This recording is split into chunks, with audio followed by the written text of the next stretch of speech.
Hi friends, welcome to മിറസ് novella. Agninetra ഭാഗം 27. Sir. ശബ്ദം കേട്ടതും കാശിയും അഗ്നിയും മുഖം ഉയർത്തി നോക്കി. അവരുടെ മുഖം കണ്ടതും പറയാൻ വന്നത് മറന്ന് നേത്ര അവരെ തന്നെ നോക്കി നിന്നു. കാശി മുഖം അമർത്തി തുടച്ച് നേത്രയ്ക്കടുത്തേക്ക് ചെന്നു. എന്താന്ന് വച്ചു? അത് കല്ലുമ്മ നിങ്ങളെ വിളിക്കാൻ പറഞ്ഞു, താലികെട്ടിന് സമയമായെന്ന്. അവളുടെ നോട്ടം അഗ്നിയിലെത്തിയതും അവൾ പറയാൻ വന്നത് നിർത്തി. അവളുടെ കണ്ണുകൾ അവൻ്റെ കലങ്ങിയ കണ്ണുകളിൽ കുടുങ്ങി നിന്നു. അവൻ്റെ മുഖത്ത് നിറഞ്ഞു നിൽക്കുന്ന സങ്കടം അവളിലേക്കും നിമിഷ നേരം കൊണ്ട് പടർന്നു. അത് അഗ്നി കാണുകയും ചെയ്തു. അടുത്ത നിമിഷം അവൻ്റെ ഭാവം മാറി. അവൻ്റെ മനസ്സിൽ ഒരുപാട് കൂട്ടിക്കിഴിക്കലുകളും നടന്നു. ഒരു തോൽവി കൂടി തൻ്റെ ജീവിതത്തിൽ ഉണ്ടാവാൻ ഒരു തരത്തിൽ സമ്മതിക്കില്ല എന്ന് ദൃഢനിശ്ചയം എടുത്തിരുന്ന അഗ്നിദത്ത് വർമ്മ എന്ന ബിസിനസ്മാൻ മാത്രമായിരുന്നു അവൻ ആ സമയം. തൻ്റെ മനസ്സിലുള്ള കാര്യങ്ങൾ നടത്താൻ എന്തുകൊണ്ടും പറ്റിയ ആളാണ് തനിക്ക് മുന്നിൽ ഇപ്പോൾ ഉള്ളത് എന്ന് അവൻ ഉറപ്പിച്ചു. അവൻ വേഗം ഇരുന്നിടത്ത് നിന്നും എഴുന്നേറ്റ് നേത്രയ്ക്ക് നേരെ പാഞ്ഞു ചെന്നു. അവൾക്കടുത്ത് നിൽക്കുന്ന കാശിയെ റൂമിന് പുറത്തേക്ക് പിടിച്ചു തള്ളി വാതിൽ ശക്തിയിൽ വലിച്ചടച്ചു, കുറ്റിയിട്ടു. അഗ്നിയുടെ നീക്കത്തിൽ കാശി പകച്ചു നിന്നു. അഞ്ജലിയോടും കുടുംബത്തിലുമുള്ള ദേഷ്യം ഒരു പെണ്ണായതിനാൽ നേത്രയുടെ മേൽ തീർക്കുമോ എന്നവൻ ഭയപ്പെട്ടു. വാതിലിൽ പലവട്ടം ആഞ്ഞു തട്ടിയിട്ടും ആ വാതിൽ തുറക്കപ്പെട്ടില്ല. വിവരം പറയുവാനായി കാശി വേഗം കൃഷ്ണനടുത്തേക്ക് ഓടി. കാശിയുടെ അതേ അവസ്ഥയിൽ തന്നെയായിരുന്നു നേത്രയും. എന്തിനാണ് തന്നെ റൂമിലാക്കി വാതിലടച്ചതെന്ന് അവൾക്ക് മനസ്സിലായില്ല. അവൾക്ക് മുന്നിൽ വന്നു നിൽക്കുമ്പോൾ മനസാക്ഷി മരവിച്ച വെറും ബിസിനസ്സുകാരൻ മാത്രമായിരുന്നു അവൻ. നീ അറിഞ്ഞിട്ടുണ്ടാവില്ല എന്ന് വിചാരിക്കുന്നു. ഞാൻ കെട്ടാൻ വെച്ചിരുന്ന പെണ്ണ് അവളുടെ വയറ്റിൽ ഉണ്ടാക്കിയവൻ്റെ കൂടെ ഓടിപ്പോയി. അതുകൊണ്ട് ഈ കല്യാണം നടക്കില്ല. അഗ്നി പറഞ്ഞതും ഞെട്ടലോടെ അവൾ അവനെ നോക്കി. ഇങ്ങനെ മിഴിച്ചു നോക്കണ്ട. നീ അടക്കമുള്ള പെൺവർഗത്തിന് ചതിക്കാനും വഞ്ചിക്കാനുമല്ല അറിയൂ. ആദ്യം എൻ്റെ ഭാര്യ ആയിരുന്നവൾ അവൾ അവിഹിതം കണ്ടുപിടിച്ചപ്പോൾ എന്നെ ആണല്ല എന്ന് വരുത്തി തീർത്തു. വേറെ ഒരുത്തിൻ്റെ കുട്ടിയെ വയറ്റിലിട്ട് എൻ്റെ ജീവിതത്തിൽ വരാൻ നോക്കുകയും അവസാന നിമിഷം എനിക്ക് അപമാനമുണ്ടാക്കി വെച്ച് ഒളിച്ചോടി പോവുകയും ചെയ്തു. പക്ഷേ തോൽക്കാൻ ഞാൻ തയ്യാറല്ല. ബിസിനസ്സിൽ നഷ്ടം ഞാൻ പിന്നെയും സഹിക്കും. പക്ഷേ എൻ്റെ അച്ഛൻ്റെ ഭാര്യയുടെ മുന്നിലും എൻ്റെ മുൻ ഭാര്യയ്ക്ക് മുന്നിലും തോൽക്കില്ല ഈ അഗ്നി. അത്രയും പറഞ്ഞ് അഗ്നി നേത്രയുടെ മുഖത്തേക്ക് നോക്കി. അവൻ പറയുന്നതെല്ലാം ആകാംക്ഷയോടെ കേട്ടു നിൽക്കുന്നവൾ താൻ ഇനി പറയാൻ പോകുന്ന കാര്യം കേട്ട് എങ്ങനെയാവും പ്രതികരിക്കുക എന്ന് ചെറിയൊരു ഭയം അവൻ ആ നിമിഷം തോന്നി. കണ്ണടച്ച് ദീർഘനിശ്വാസം എടുത്ത് അവൻ അവളുടെ വലതുകൈ പത്തി തൻ്റെ കൈക്കുള്ളിലാക്കി.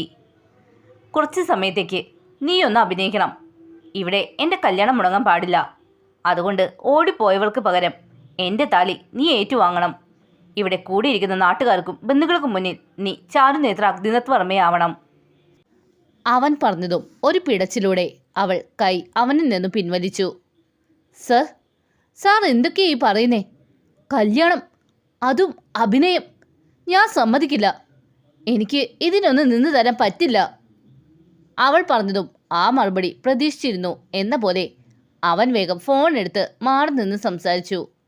അത് കണ്ടതും അവൾ വാതിൽ തുറന്ന് പുറത്തിറങ്ങാൻ നോക്കിയതും അവളുടെ കയ്യിൽ അവൻ്റെ പിടി വീണു.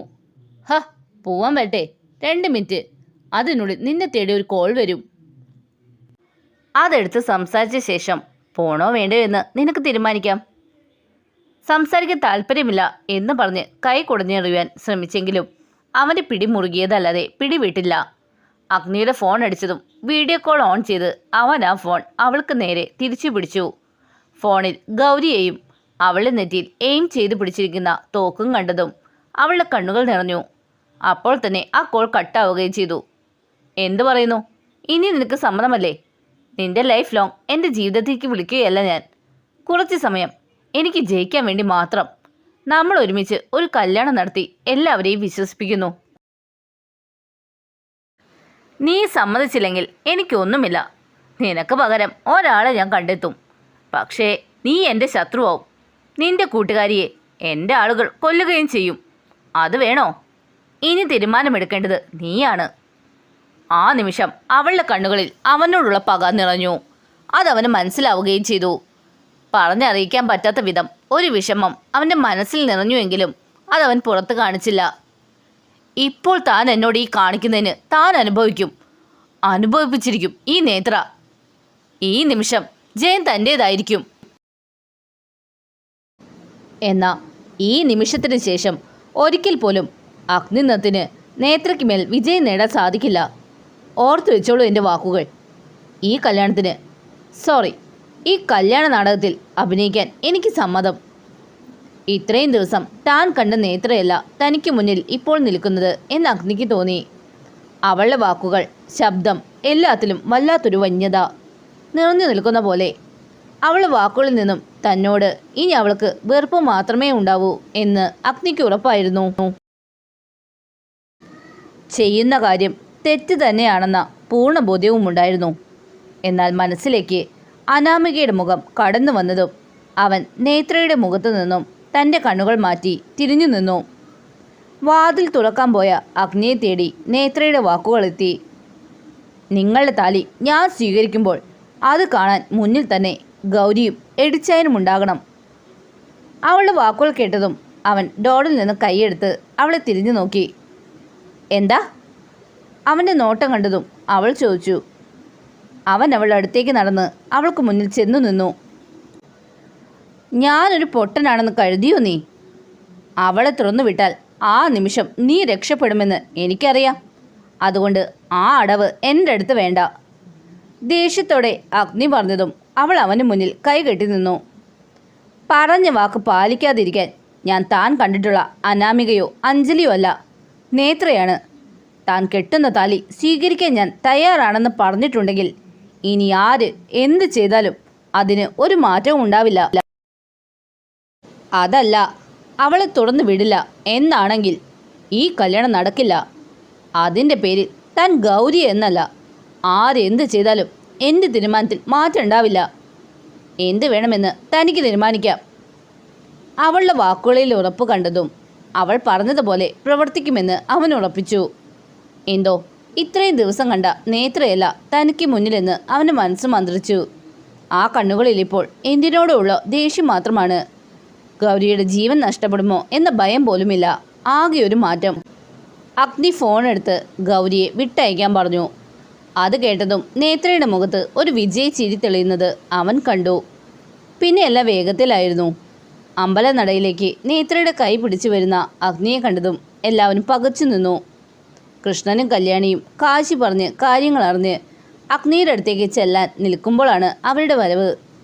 എന്താണ് അവൻ ചെയ്യാൻ പോകുന്നത് എന്ന് ചുറ്റും നിൽക്കുന്നവർക്ക് മനസ്സിലായില്ല.